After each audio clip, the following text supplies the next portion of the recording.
part en toi, une petite voix murmure qu'il existe une autre voie, celle du recul conscient. C'est dans ce silence choisi que commence la vraie liberté intérieure. Épictète disait « Ce ne sont pas les choses de qui troublent que les hommes, mais l'opinion qu'ils en ont ». Ces mots rappellent que la réalité extérieure n'a de pouvoir sur toi que si tu lui cèdes ton esprit.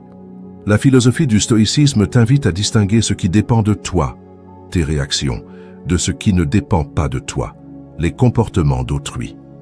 En changeant ton regard sur l'événement, tu transformes la tempête en leçon. Tu n'as pas à nier ta colère ni à prétendre qu'elle n'existe pas. Elle est une part naturelle de ton humanité. Mais tu peux refuser qu'elle te gouverne. En observant cette émotion plutôt qu'en t'y identifiant, tu reprends peu à peu le contrôle des émotions qui t'agitent. Et dans ce détachement lucide, naît une forme nouvelle de dignité intérieure.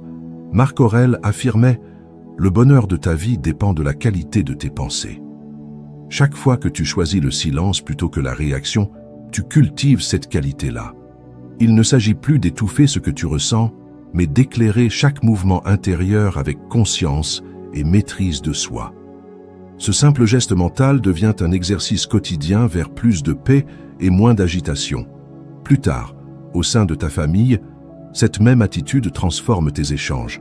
Là où autrefois, une parole blessante aurait déclenché une dispute, tu inspires profondément avant de répondre. Ta sérénité surprend ceux qui te connaissaient réactifs. Ils sentent quelque chose a changé en toi sans savoir quoi exactement. Tu n'as plus besoin d'avoir raison. Tu préfères être en paix.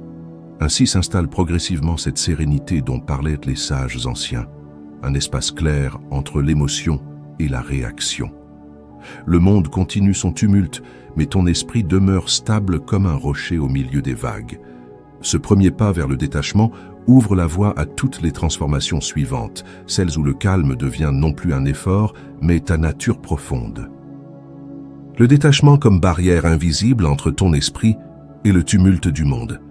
Il y a des moments où tu sens que tout t'atteint trop facilement, où chaque mot, chaque geste semble venir heurter ton calme intérieur.